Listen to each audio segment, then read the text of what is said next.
Madhya Bharat Times Urdu اور ماہنامہ الفاظ ہند کی پیشکش کہانیوں کے کنارے۔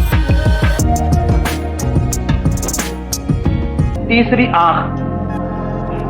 اس کی دونوں آنکھیں پیدائشی کمزور تھی، دور کی چیزیں صاف نظر نہیں آتی تھی، اسی لیے وہ کمرے جماعت میں ہمیشہ پہلی قطار میں ہی بیٹھتا۔